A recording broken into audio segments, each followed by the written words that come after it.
Hello everyone. तो स्वागत है आपका हमारे यूट्यूब चैनल एसआरवी बायोलॉजी में। तो आज एक और पार्ट के साथ जो हमारी सीरीज चल रही है क्वेश्चन आंसर की, तो तैयार हैं हम। तो शुरू करते हैं आज अपना कॉन्सेप्ट एसआरवी बायोलॉजी का। तो जैसा कि कल हमने डिस्कस किया था कुछ क्वेश्चंस को, तो आज हम पहला क्वेश्चन जो डिस्कस करने जा रहे हैं वो है plants whose stomata remains always open but closed for sometimes at sunset. तो जैसा कि आपको पता है स्टोमेटा के ओपन होने का अलग अलग कंडीशंस यहाँ पे होती हैं, जैसा कि मैंने इससे पहले डिस्कस किया था एक क्वेश्चंस में। तो यहाँ पे ये कह रहा है कि जिसके स्टोमेटा हमेशा ओपन रहते हैं और सनसेट के टाइम पे कुछ टाइम के लिए क्लोज हो जाते हैं। तो इसमें है हमारा अल्फाल्फा type, potato type, barley type, rumex type. तो जैसा कि आपने सुना होगा कि स्टोमेटा को अलग अलग बेसिस पे डिफरेंट साइंटिस्ट ने क्या किया है, अलग अलग कैटेगराइज किया हुआ है। तो उस कैटेगरी के बेसिस पे हमारे पास कुछ टाइप्स ये हैं, तो इसको एक्सप्लेनेशन की तरफ लेके चलता हूँ, फिर आंसर देखते हैं। तो जैसा कि मैंने कहा था कि ये हमारे पास डेली मूवमेंट या फिर ओपनिंग और क्लोजिंग की पीरियोडिसिटी के अकॉर्डिंग हमारे पास जो स्टोमेटा होते हैं ये क्लासिफाइड होते हैं 5 टाइप्स में। तो इनको ये जो क्लासिफिकेशन है पीरियोडिसिटी के बेसिस पे ये किया था लॉफ्टफील्ड ने 1956 में। इसमें हमारे पास 5 टाइप्स आते हैं। जो पहला है अल्फा अल्फा, जिसको अल्फा अल्फा टाइप भी कहते हैं, and they remain open during the day and close entirely at night. तो इसका मतलब ये हमारा ऑप्शन करेक्ट नहीं है, क्योंकि ये तो फोटो एक्टिव है। ज़्यादातर हर्बेशियस प्लांट या डाइकॉट्स में ये प्रेजेंट होते हैं। पोटैटो टाइप दूसरा टाइप है जिसमें स्टोमेटा क्लोज होते हैं दोनों डे और नाइट के टाइम पे, और कुछ टाइम के लिए क्लोज होते हैं इवनिंग टाइम पे। तो इवनिंग टाइम पे ये जो मॉइस्चर होता है उस मॉइस्चर को कंजर्व करने के लिए यहाँ पे क्या होता है, पोटैटो टाइप ओपन होते हैं। तो इसमें जैसे आपका पोटैटो हो गया, कैबेज हो गया, अनियन हो गया, पंपकिन हो गया और बनाना इसमें आता है। तो अकॉर्डिंग टू आवर क्वेश्चन हमारा जो आंसर है वो होगा इसमें पोटैटो टाइप। कुछ और पार्ट्स की तरफ डिस्कस कर लेते हैं। जैसे और टाइप्स जो हैं, एक बार्ले टाइप होता है, एक सक्सिलेंट टाइप होगा, और एक होता है इक्विसिटम टाइप। तो बार्ले टाइप का मतलब है कि स्टोमेटा ओपन होता है कुछ घंटों के लिए केवल, ठीक है, और बाकी डे और नाइट ये क्लोज होता है, जिससे कुछ ग्रासेज हो गया, वीट हो गया, बार्ले हो गया या फिर मेज हो गया, इनमें ये दिखाई देगा। सक्सिलेंट जो है ये स्कोटो एक्टिव होते हैं, मतलब नाइट के टाइम पे ओपन होते हैं।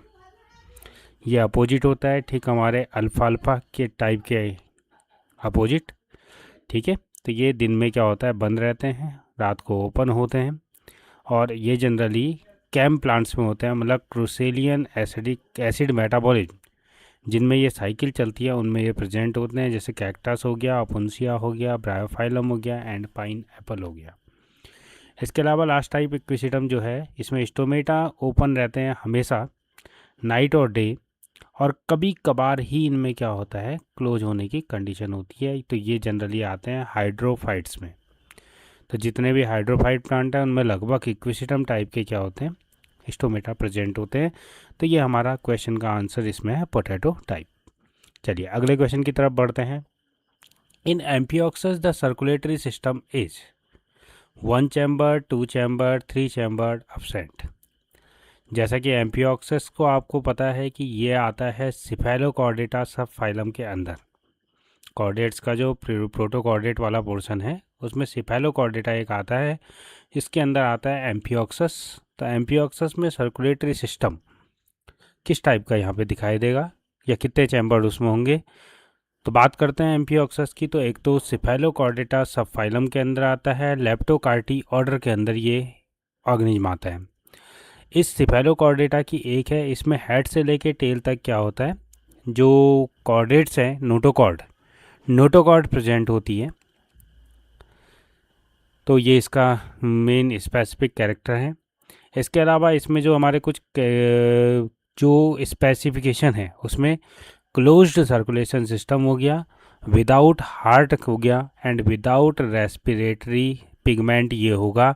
सो हमारे पास अगर चैम्बर की बात की जाए तो चैम्बर यहाँ पे क्या होगा, एब्सेंट होगा, मतलब option D is correct. Okay, तो क्लोज्ड और ओपन दो तरह के सर्कुलेटरी सिस्टम होते हैं। ओपन का मतलब होता है कि जिसमें सर्कुलेशन क्या होता है, एक चैम्बर में जाके वहीं से डिफरेंट पार्ट में सर्कुलेट होता है।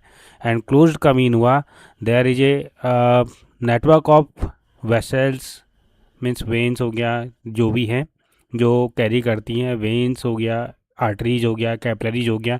तो इनका एक नेटवर्क होता है, जो नेटवर्क क्या करता है, जो ब्लड है उसको एक पोर्शन से दूसरे पोर्शन तक लेके जाता है। तो इसको बोलते हैं हम क्लोज्ड सर्कुलेशन सिस्टम। तो क्लोज सर्कुलेशन सिस्टम यहाँ पे है, लेकिन हार्ट नहीं है, तो इसका मतलब इसमें चैम्बर एब्सेंट है। अगले क्वेश्चन की तरफ बढ़ते हैं। तो एक क्वेश्चन आ रहा है इसमें, इटॉयलेशन।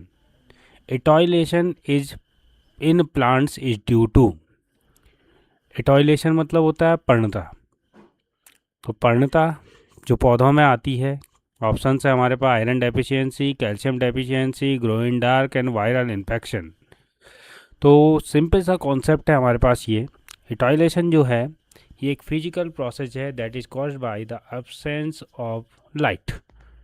तो जब हम किसी प्लांट को, जैसा आपने देखा होगा, किसी पार्शियल शेड में या डार्क में ग्रो करते हैं, तो वो एडेप्टेशन क्या होता है कि वो अपने आप को किसकी तरफ मोड़ देता है, लाइट सोर्स की तरफ मोड़ देगा।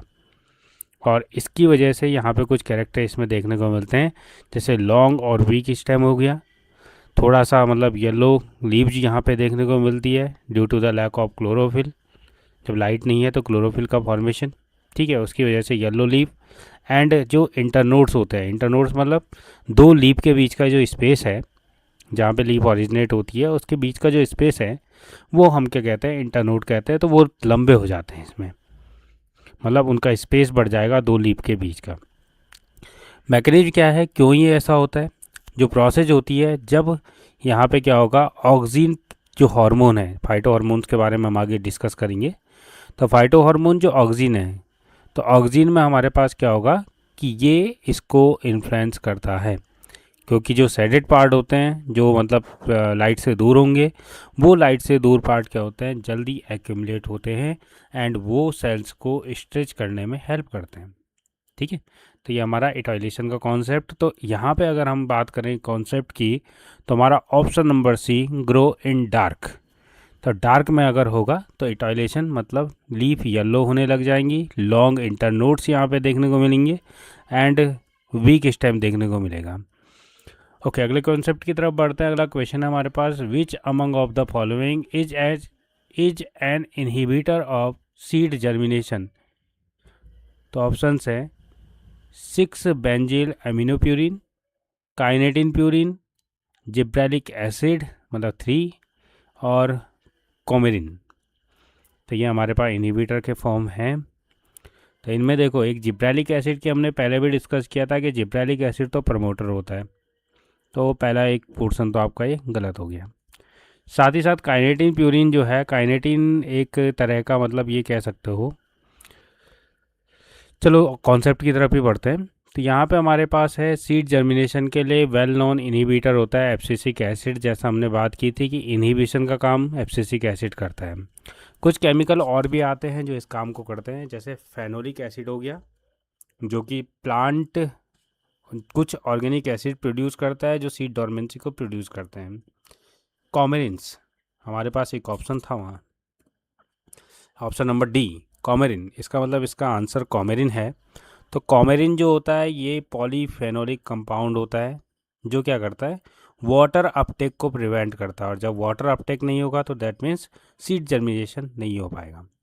इसके अलावा कुछ ऑप्शंस और हैं, जैसे पैरा एस्कॉर्बिक एसिड हो गया, जो एंडोजीनस इनहिबिटर होता है, कुछ प्लांट में प्रेजेंट होता है और डॉर्मेंसी को रेगुलेट करता है। इसके साथ ही जर्मिनेशन इनहिबिटिंग हर्बिसाइड्स कुछ हमारे यूज होते हैं, जिसमें डाइनाइट्रो एनिलीन्स हो गया और क्लोरो एसिटेमाइड्स हो गया। ये क्या करते हैं, रूट और शूट के डेवलपमेंट में जो नॉर्मल डेवलपमेंट होती है उसको क्या करते हैं, इनहिबिट करते हैं। तो मतलब उसका मतलब जर्मिनेशन, ये इनहिबिशन यहाँ पे हो जाएगा। तो मेन कॉज है एब्सिसिक एसिड। कुछ ये नेचुरल हैं, जिनकी हम phenolic acid, coumarin, para ascorbic acid, तो ये नेचुरल हमारे पास इनहिबिटर होते हैं। तो आगे चलते हैं इस कॉन्सेप्ट पे। अगला क्वेश्चन है हमारे पास, the formula of chlorophyll a is C55 H70 O5 N4 Mg।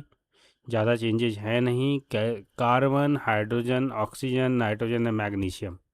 तो जैसा कि आपको पता है कि मैग्नीशियम इसका सेंटर में होता है, उसके चारों तरफ आपका कार्बन, हाइड्रोजन, ऑक्सीजन और नाइट्रोजन के कंपोजिशन होते हैं। तो आगे देख लेते हैं इसका एक्सप्लेनेशन क्या है। तो दो कॉमन हमारे पास क्या होते हैं, टाइप होते हैं, एक हो गया हमारे पास क्लोरोफिल ए और एक हो गया क्लोरोफिल बी। जैसा कि मैंने आपको कहा कि मैग्नीशियम जो है वो क्या करता है, यहाँ पे सेंट्रल एटम के पास होता है। तो हमारे पास देखो इन दोनों में थोड़ा सा डिफरेंस है। कार्बन 55, H72, वो इसमें 5 रहेगा, N4 और Mg। थोड़ा चेंज यहाँ पे आ जाता है कि C55, H70, O6, N4 Mg। बस ये थोड़ा सा चेंज है दोनों फार्मूलाज में, H और O के कंपोजिशन में चेंजेस आते हैं। क्यों आते हैं? क्योंकि जो हमारा क्लोरोफिल है, क्लोरोफिल ए में मेथिल ग्रुप क्या होता है, प्रेजेंट होता है। इसमें एक मेथिल ग्रुप प्रेजेंट होगा। तो मेथिल ग्रुप प्रेजेंट होने के कारण जो H और जो मतलब H3 है, तो H3 यहाँ पे आ जाएंगे। 2 H यहाँ पे कम हो जाते हैं क्योंकि यहाँ पे क्या होता है, जो रिएक्टिव एल्डिहाइड ग्रुप है वो प्रेजेंट होता है। तो इसमें एल्डिहाइड ग्रुप की प्रेजेंस है, इसमें मेथिल ग्रुप की प्रेजेंट है। इस वजह से दोनों में क्या होता है, ये कंपोजिशन में डिफरेंस देखने को मिलता है। स्ट्रक्चर की अगर बात करें तो क्लोरोफिल मॉलिक्यूल जो है दो कंपोनेंट से बनता है। एक है आपका मैग्नीशियम जो सेंटर में होता है, इसका काम होता है लाइट एब्जॉर्बिंग। तो इसके मैग्नीशियम जो सेंटर में है इसको हम बोलते हैं पोरफायरिन रिंग। और इसकी टेल निकलती है जिसमें हमारे क्या होते हैं, फैट सॉल्युबल हाइड्रोकार्बन चेन बनती है। ठीक है, तो वो हमारी होती है फाइटोल चेन। तो पोरफायरिन रिंग और फाइटोल टेल ये दोनों देखने को मिलते हैं इसके स्ट्रक्चर में। ये है स्ट्रक्चर दोनों के। ठीक है, सिंपली अगर बात करें तो ये है आपका मेथिल ग्रुप जिसकी मैं बात कर रहा था, ये वाला। और ये है आपका यहाँ पे ये CHO, ये है आपका एल्डिहाइड ग्रुप। तो ये डिफरेंस क्रिएट करते हैं इस पोर्शन में। बाकी को ये पोर्शन जो है ये कॉमन पोर्शन है, केवल आप इसमें और इसमें ये डिफरेंस देख सकते हैं दोनों में। तो ये पिगमेंट्स का बेसिस है। क्लोरोफिल ए और बी जो है यहाँ पे ये है।